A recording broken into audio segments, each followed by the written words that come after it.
Noches, les saludo desde acá. ¿Cómo están? Seguramente allí apartando este tiempo para poder compartir la palabra de Dios. Y bueno, vamos a ir rápidamente. Allí quisiera leer con ustedes en San Juan 6:5, que dice así: cuando Jesús vio que mucha gente venía hacia él, le preguntó a Felipe: ¿dónde podemos comprar comida para tanta gente? Y quisiera compartir con ustedes el tema: ¿qué hacer con los problemas? ¿No? Aquí, en el contexto de esto, sabemos que la multitud lo seguía a Jesús. Lo seguía, ¿por qué? Porque querían ver los milagros, estaban impresionados por el poder que él tenía para sanar. Allí en el versículo 2 dice: y mucha gente le seguía, pues había visto los milagros que él hacía al sanar a los enfermos. Pero allí en el versículo 3 dice: se acercaba la fiesta de los judíos, llamada Pascua, y Jesús fue a un monte con sus discípulos y allí se sentó. Sabía lo que venía y él se tomó el tiempo para apartarse de la multitud, para descansar, para pensar, porque después tenía que seguir ministrando. Y es muy importante también el apartarnos para Dios, el descansar mentalmente y espiritualmente, ¿no? Aunque usted dice, pero ahora estamos pasados de descanso. Pero bueno, cuando uno está trabajando, haciendo muchas cosas a la vez, con la familia, con la iglesia, es muy importante el descanso. Y allí entonces, cuando volvieron, nuevamente, ¿no? Allí se encontró con la multitud. Y cuando nuevamente está allí delante de la multitud, él vio también la necesidad de antemano. Y bueno, cuando hay necesidades, cuando hay personas, ¿no? Allí también hay preguntas buscando las soluciones. ¿Por qué? ¿Qué decimos? ¿Y ahora qué hacemos? ¿Y ahora qué vamos a comer? ¿No? Siempre nos preguntamos. Y allí entonces, cuando él pregunta, entonces responde allí Felipe, porque le preguntó a Felipe. Y Felipe responde: ni trabajando 200 días ganaría lo suficiente para dar un poco de pan para tanta gente. 200 días serían 6 meses y 20 días, casi 7 meses. Y eso es lo que él respondió. Y en primer lugar, cuando hay problemas, no olvidemos nunca de que contamos con el poder de Dios. Él tiene poder. Él tiene poder para cambiar toda situación. Y a todos nos vienen problemas, ¿no?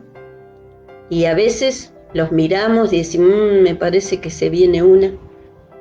Y la solución, ¿no? Buscamos la solución. Y muchas veces la solución que se requiere es más allá de nuestras posibilidades.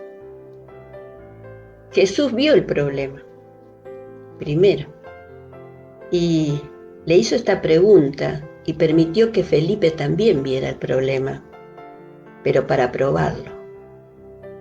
¿Qué es lo que él iba a hacer? ¿Qué es lo que pensaba hacer? Jesús, dice otro evangelista, que ya sabía lo que iba a hacer, ¿no? Ya sabía.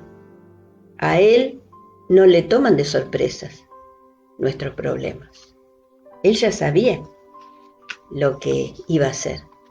Felipe se centró en el problema e hizo búsqueda en su mente y en sus planes conforme al problema, cuando debía de haber centrado su problema en el poder de Dios y tranquilizarse.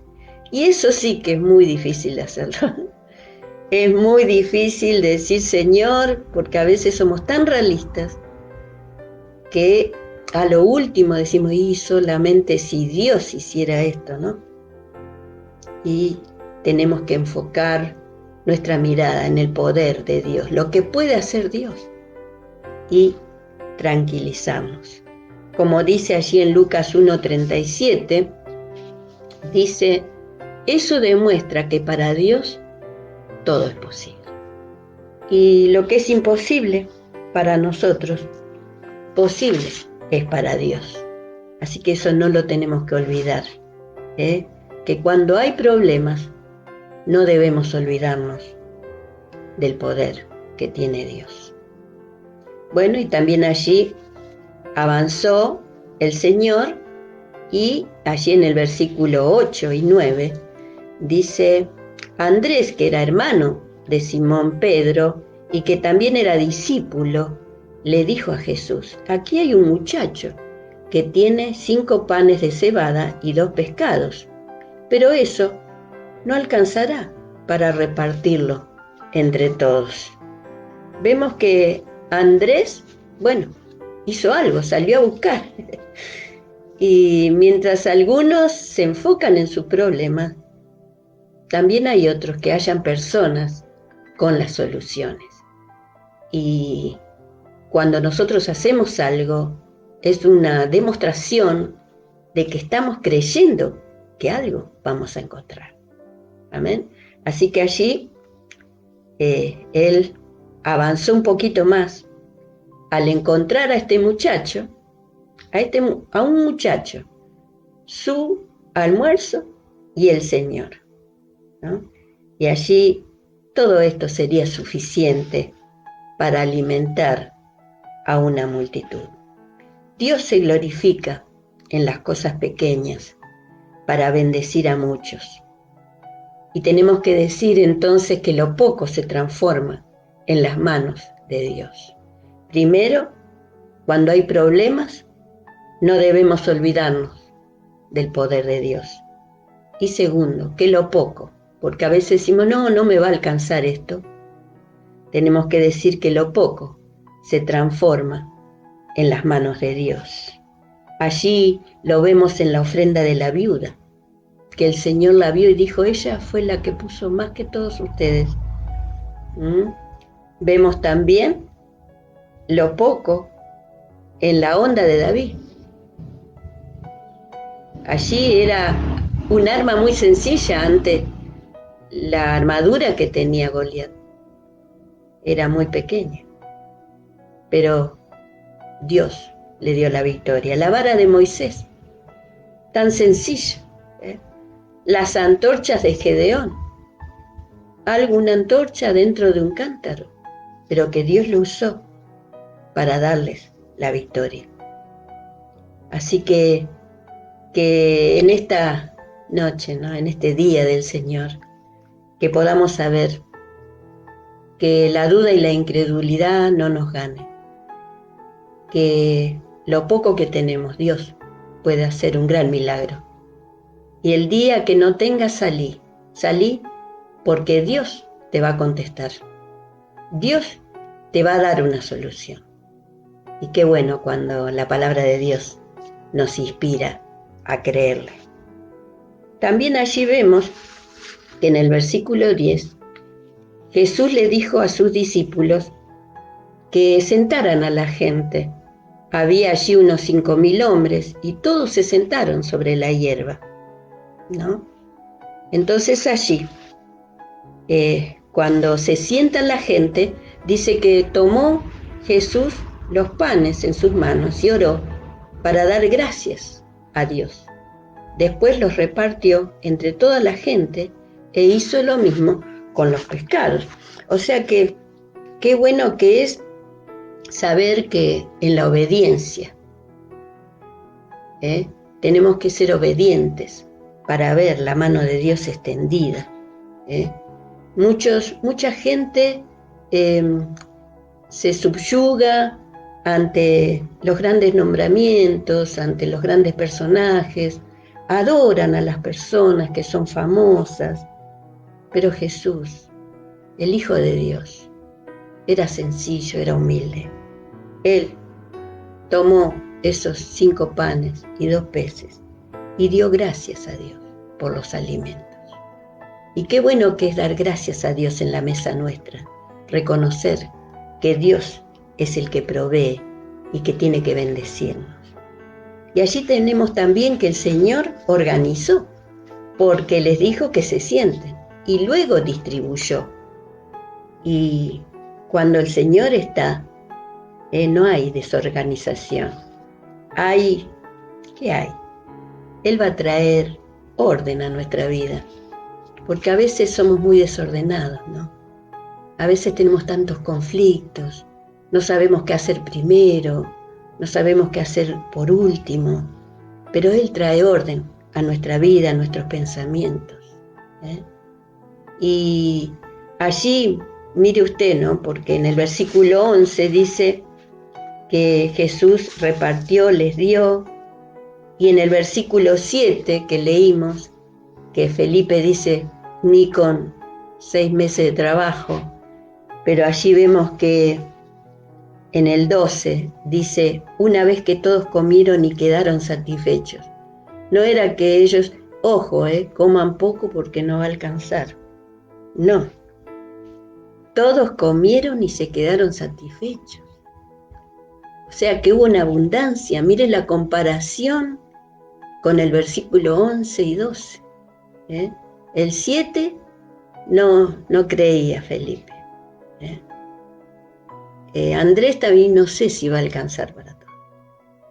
Pero aquí el Señor hizo este milagro.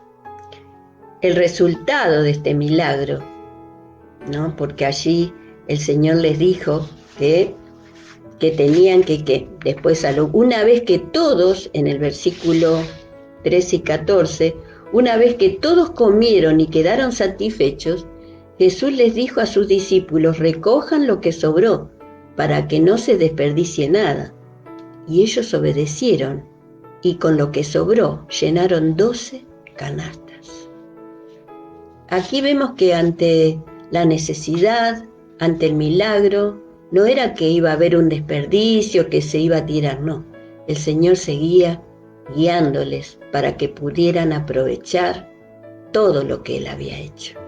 Y Él nos guía, cuando no sabemos qué hacer, Él nos guía, que guardemos, que no desperdiciemos, ¿no? Cuando hay necesidad, sino que le obedezcamos en todo lo que Él nos guía a hacer. Así que bueno, allí tenemos que el resultado de este gran milagro fueron 12 canastas llenas, ¿no? Una canasta para cada discípulo, como diciendo, de esto no se tienen que olvidar, que cuando yo estoy, hay provisión. Las personas supieron quién era Él, porque allí en el 14 dice, cuando todos vieron este milagro, dijeron, de veras, este es el profeta que tiene que venir al mundo. Creyeron que Él era el enviado de Dios. Las lecciones de esto es que las personas que nos rodean necesitan el pan de vida. Así como nosotros un día nos acercamos a Él. Él dijo que el que tiene hambre, yo soy el pan de vida, y el que de mí comiere no tendrá hambre jamás. Así que, así como nosotros necesitamos este pan, hay mucha gente que necesita comer de este pan de vida que es Jesús. Y el Señor desea usar nuestras vidas para que nosotros les alimentemos. Pero para alimentar tenemos que tener alimento. Y tenemos que tener los recursos de Dios. Tenemos que tener fe que el Señor está con nosotros. Tenemos que leer la palabra de Dios. Tenemos que invocar al Señor y pedir la llenura de su Espíritu Santo. Y sabe que los pastores nos mandaron a nosotros un video acerca del efecto de la palabra de Dios en el cerebro humano. Esto es con respecto a que nosotros tenemos que tener el alimento para dar alimento. Y sabe que hicieron una prueba con 1000 personas. Y las personas que leían una vez a la semana la palabra de Dios, o sea, en un culto de domingo, y luego no leían, tuvieron efectos insignificantes en su vida. También los que leyeron 2 veces a la semana, muy poco efecto. Pero ya cuando leyeron 3 veces a la semana, hubo una señal diferente. Comenzaron a tener como un latido, un incentivo, ¿no? Y cuando leyeron 4 veces a la semana, el efecto subió increíblemente. Sabe que en estas personas se descubrió que la soledad cayó 30%, que el mal carácter cayó el 32%, que la amargura por malas relaciones con el matrimonio y sus hijos cayó el 40%, que ante la lectura de la Biblia el alcoholismo cayó 57%, que el estancamiento espiritual cayó un 60%, que también ante la lectura de la palabra cayó la pornografía, un 61%. Y en el intercambio, cuando nosotros compartimos la fe, dice que subió la fe y la inspiración 200%. Y en aquellos que siguen al Señor, que están en un discipulado, que siguen a Jesús, subió esta fe y esta inspiración un 230%. Así que mire usted cuánto resultado que nos da el poner nuestros problemas, el qué hacer con nuestros problemas, el poner nuestra fe en el Señor, el saber que tenemos que enfocarnos en su poder, el saber que Él no necesita de grandes cosas, sino con pequeñas cosas Él puede hacer milagros, y allí Él puede hacer, ¿no? Puede inspirarnos. ¿Para qué? Para que nosotros, cuando estamos en una necesidad, podamos allí estar preparados, preparados para un milagro mayor de lo que nuestros ojos han visto, de lo que nuestros ojos han visto. Que el Señor nos inspire por medio de esta palabra, preparados para obedecerle a Dios, preparados para no pensar en nosotros mismos como este niño, sino pensar en que hay muchos alrededor que necesitan de Dios. Y te ruego en este momento que hagamos una oración, que esta palabra te inspire y que puedas ponerlo por obra. Que en esta semana puedas alimentarte para que puedas compartir este pan. 4 veces a la semana tenés que leer la palabra de Dios, como mínimo. Si lo podés hacer más, por supuesto. Así que vamos a orar. Señor, te damos gracias por tu palabra, que es viva y eficaz, que nos fortalece, que nos guía, que nos inspira. Y Dios mío, en esta hora, humillamos nuestro corazón delante de ti, Señor, porque reconocemos que hay muchas cosas que no sabemos. Necesitamos que tú te adelantes a nosotros y que nos enseñes qué hacer en situaciones que son difíciles. Señor, en esta hora perdónanos nuestra ignorancia, perdona nuestros pecados, límpianos de toda maldad, y queremos cada día estar cerca de ti y experimentar tu poder sanador, tu poder haciendo milagros a favor de las necesidades. Gracias te damos, Señor, en el nombre de Jesús. Amén. Y amén. Yo les mando un abrazo para cada uno de ustedes y que puedan compartir este video o lo puedan volver a ver. Que el Señor les bendiga y muchas bendiciones para cada uno.